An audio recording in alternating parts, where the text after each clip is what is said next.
Igisirikare cya Amerika kiri gutegura umugambi wo kurasa uburinzi bwa Iran ku muyoboro wa Hormuz igihe agahenge k'intambara kazaba karangiye. Nibyo tugiye kuganiraho. Kanda subscribe ukomeze ukurikira ibiganiro bitandukanye. Naho je nitwa Emmanuel Iradukunda. Bahaye ikaze. Abayobozi b'ingabo za Amerika bari gutegura umugambi mushya ugamije kurasa ubushobozi bwa Iran mu muyoboro wa Hormuz mu gihe agahenge kari hagati ya Leta Zunze Ubumwe za Amerika na Iran kazaba karangiye, nk'uko byatangajwe n'abantu benshi bafite amakuru kuri iki kibazo. Mu mahitamo ari gusuzumwa harimo ibitero byibanda cyane cyane ku byitwa dynamic targeting, ni ukuvuga kurasa mu buryo bwihuse ku bushobozi bwa Iran hafi y'inzira ya Hormuz ndetse no mu kigobe cy'Abarabu ndetse no mu kigobe cya Oman. Ayo makuru avuga ko ibitero bishobora kurasa amato mato y'intambara yihuta, amato ateramo ibisasu byo mu mazi ndetse n'ibindi bikoresho Iran ikoresha mu buryo bw'intambara idasanzwe byayifashije gufunga ayo mazi y'ingenzi ndetse no kuyakoresha nk'igitutu kuri Amerika. Gufunga uwo muyoboro byateje ihungabana rikomeye ku bukungu bw'isi, bikaba bishobora gutesha agaciro imigambi ya Perezida Donald Trump kugabanya izamuka ry'ibiciro muri Amerika, kandi ibyo byabaye nubwo hari agahenge kahagaritse ibitero bya Amerika byatangiye tariki ya 7 Mata 2026. Nubwo ingabo za Amerika zari zibasiye ingabo zirwanira mu mazi za Iran, igice kinini cy'ukwezi kwa mbere cy'ibitero kibanze ku ntego ziri kure y'uwo muyoboro kugira ngo Amerika ibashe kugera imbere mu gihugu cya Iran. Imigambi mishya y'iraswa yo irasaba ko hashyirwa imbaraga nyinshi ku bitero byibanda ku nzira z'amazi z'ingenzi. CNN yari yatangaje ko igice kinini cy'ibisasu bya Iran birinda inkombe kigihari. Iran kandi ifite amato mato menshi ashobora gukoreshwa mu kugaba ibitero ku mato y'ubucuruzi, bigatuma bigora Amerika kongera gufungura umuyoboro. Abantu benshi barimo umucuruzi mukuru w'ubwikorezi bwo mu nyanja yabwiye CNN ko ibitero byonyine bikoreshwa muri uwo muyoboro bitazahita bituma wongera gufungurwa. Umwe mu bantu uzi neza igenamigambi ry'igisirikari yagize ati, kiretse ushoboye kugaragaza neza 100% by'ubushobozi bw'igisirikari bwa Iran byarimbuwe, cyangwa ko Amerika ishobora kugabanya ibyago ku rwego rwo hejuru, ikibazo kizaba ari ukureba niba Trump yakohereza amato muri uwo muyoboro. Ingabo za Amerika kandi zishobora kandi gushyira mu bikorwa iterabwoba Trump yari yaratanze ryo kurasa ibikorwa remezo bishobora gukoreshwa mu gisirikare no mu buzima busanzwe, harimo ibikorwa remezo by'ingufu hagamijwe guhatira Iran gusubira kumeza ibiganiro. Trump yavuze ko Amerika ishobora gusubukura imirwano mu gihe ibiganiro bya diplomasi byananirana. Kurasa ku bikorwa remezo by'igihugu byafatwa nk'izamuka rikomeye ry'intambara, nk'uko bamwe mu bayobozi ba Amerika abubu n'abambere babivuze. Umugambi uri gusuzumwa no gutagatinga ku bayobozi ku giti cyabo b'ingabo za Iran cyangwa ahandi hari kubangamira ibiganiro by'amahoro.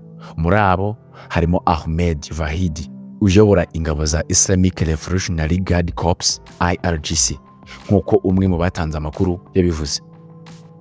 Umuyobozi muri Minisiteri y'Ingabo ya Amerika yavuze ati, ku mpamvu z'umutekano w'ibikorwa bya gisirikare ntituganira ku migambi izaza cyangwa izabaho. Igisirikare cya Amerika gishobora guha Perezida amahitamo, kandi amahirwe yose aracyari ku meza. Yakomeje kuvuga ku butegetsi bwa Iran bwacitsemo ibice nyuma y'ibitero byahurijweho bya Amerika na Israel byishe abayobozi benshi bakomeye, barimo umuyobozi w'ikirenga w'icyo gihugu. Mu butumwa yashyize ku mbuga nkoranyambaga ku wa 4, Trump yavuze ko hari amakimbirane hagati y'abakomando bakomeye hardliners n'abari mu biganiro na Amerika, bikaba biri mu bidindiza ndetse no mu bibangamira amasezerano ya diplomasi. Yanditse ati, Iran iri kugira ikibazo gikomeye cyo kumenya uyiyoboye. Ntibabizi, intambara iri hagati y'abakomando bakomeye bari gutsindwa ku rugamba nabo bita ko boroheje, ariko nabo si boroshye cyane, nubwo hari ababona ko hari icyizere. Biratangaje. Ahandi ibisasu bya Amerika bishobora kwibasira ni ubushobozi bwa gisirikare bwa Iran bwasigaye, harimo ibisasu bya misile aho birasirwa ndetse n'inganda zibikora bitarimbuwe mu bitero bya mbere bya Amerika na Iran cyangwa ivyimuriwe ahandi mu gihe cy'agahenge. CNN yari yaratangaje ko hafi 1/2 cyaho Iran irasira misile ndetse n'ibihumbi by'indege zitagira pilote zigaba ibitero one way attack drones byari byararokotse ibitero bya Amerika nk'uko inzego z'ubutasi za Amerika zabisesenguye. Cyumweru gishize uwari minisitiri w'ingabo Petezev yemeye mu kiganiro n'abanyamakuru ko Iran yimuriye ahandi zimwe mu ntwaro zayo mu gihe cy'agahenge. Anavuga ko Amerika ishobora kuzibasira mu gihe Iran yabiramutse yanze kwemera amasezerano. CNN yatangaje ko Trump atifuza gusubukura intambara na Iran ahubwo ko ashaka igisubizo cya diplomasi. Ariko kandi abantu benshi bemeza ko kongera igihe cy'agahenge zaba ubuziraherezo kandi ingabo za Amerika ziteguye kongera ibitero igihe cyose zabisabwa. Trump yakomeje kugaragaza kutanyurwa nuko Iran yanze kongera gufungura inzira ya Hormuz. Iran yo yafunze kubw'igisubizo ku bitero bya mbere bya Amerika na Israeli.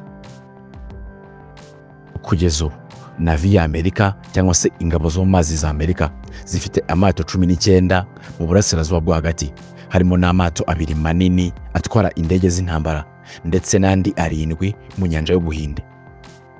Ingabo za Amerika zatangiye gufunga ibyambu bya Iran tariki ya 13 Mata 2026 kandi kugeza ku wa 4 zari zimaze gusubiza inyuma amato nibura 33. Ingabo za Amerika kandi zinjiye nibura mu mato 3 harimo 2 ari mu nyanja y'Abahinde hafi kilometero 3200 avuye mu kigobe cya Peresi. Iheruka kandi kwinjirwamo n'ubwato butagira igihugu bwari butwaye peteroli ya Iran nk'uko Minisiteri y'Ingabo yabitangaje. Dushobora kongera kubona Amerika yohereje misile ziremereye cyane muri Iran. Hakurikiraho iki? Kanda subscribe ujye ukurikira ibindi biganiro bitandukanye bifite aho bihuriye na politiki y'isi mu Rwanda, mu karere ndetse n'ahandi.